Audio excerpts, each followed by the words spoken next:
ದಕ್ಷಿಣ ಕನ್ನಡ ಲೋಕಸಭೆ ಕ್ಷೇತ್ರದ ಕಾಂಗ್ರೆಸ್ ಪಕ್ಷದ ಟಿಕೆಟ್ ಘೋಷಣೆ ನಿರ್ಣಾಯಕ ಹಂತಕ್ಕೆ ತಲುಪಿದ್ದು ಎಲ್ಲ ಆಕಾಂಕ್ಷಿಗಳನ್ನ ದಿಲ್ಲಿಗೆ ಆಹ್ವಾನಿಸಲಾಗಿದೆ. ಟಿಕೆಟ್ ಆಕಾಂಕ್ಷಿಗಳಾದ B Ramanath Rai, Vinay Kumar Sorake, BK Hariprasad, MN Rajendra Kumar, Mithun Rai, Kanachur Monu ಅಲ್ಲದೆ ಜಿಲ್ಲಾ ಕಾಂಗ್ರೆಸ್ ಅಧ್ಯಕ್ಷ ಹರೀಶ್ ಕುಮಾರ್ ಅವರನ್ನ ದಿಲ್ಲಿಗೆ ಆಹ್ವಾನಿಸಿದ್ದು ಇಂದು ದಿಲ್ಲಿಗೆ ಹೊರಟಿದ್ದಾರೆ. ಜಿಲ್ಲಾ ಉಸ್ತುವಾರಿ ಸಚಿವ ಯುಟಿ ಖಾದರ್ ಅವರನ್ನ ಕೂಡ ದಿಲ್ಲಿಗೆ ಆಹ್ವಾನಿಸಿದ್ದು ಅವರು ನಿನ್ನೆಯೇ ದಿಲ್ಲಿಯನ್ನ ತಲುಪಿದ್ದಾರೆ. ಇಡೀ ದೇಶ ರಾಜ್ಯದ ಬಹುತೇಕ ಕ್ಷೇತ್ರಗಳ ಟಿಕೆಟ್ ಹಂಚಿಕೆ ಕಗ್ಗಂಟಾಗಿದ್ದು ಇಂದು ಅಂತಿಮ ತೀರ್ಮಾನ ಕೈಗೊಳ್ಳಲಿದೆ.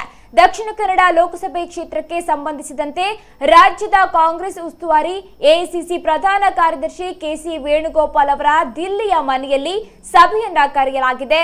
ಎಐಸಿಸಿ ಹಾಗೂ ಕೆಪಿಸಿಸಿ ಪ್ರಮುಖ ನಾಯಕರು ಹಾಗೆ ಎಲ್ಲ ಆಕಾಂಕ್ಷಿಗಳು ಈ ಸಭೆಯಲ್ಲಿ ಭಾಗವಹಿಸಲಿದ್ದಾರೆ.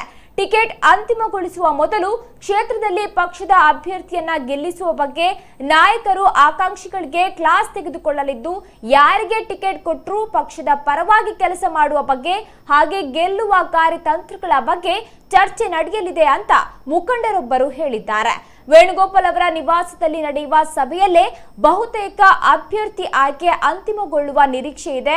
ಮಾರ್ಚ್ 22ರಂದು ಇಡೀ ದಿನ ಎಐಸಿಸಿ ಕಚೇರಿಯಲ್ಲಿ ಕಾಂಗ್ರೆಸ್ ಅಧ್ಯಕ್ಷ ರಾಹುಲ್ ಗಾಂಧಿ, ಪಕ್ಷದ ನಾಯಕಿ ಸೋನಿಯಾ ಗಾಂಧಿ, ವಿವಿಧ ರಾಜ್ಯದ ಪ್ರಮುಖರ ಸಮ್ಮುಖದಲ್ಲಿ ಕೇಂದ್ರ ಚುನಾವಣಾ ಸಮಿತಿ ಸಭೆ ನಡೆಯಲಿದೆ.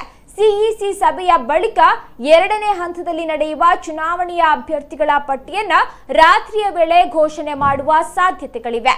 ಕೆಲವರು ಈಗಾಗಲೇ ತಮ್ಮ ಹೆಸರು ಅಂತಿಮಗೊಂಡಿದೆ ಅಂತ ಪ್ರಚಾರ ಮಾಡ್ತಾ ಇದ್ದಾರೆ. ಕೆಲವರು ನಾಮಪತ್ರ ಸಲ್ಲಿಕೆಗೆ ಸಿದ್ಧತೆಯನ್ನ ಮಾಡಿಕೊಂಡಿದ್ದಾರೆ.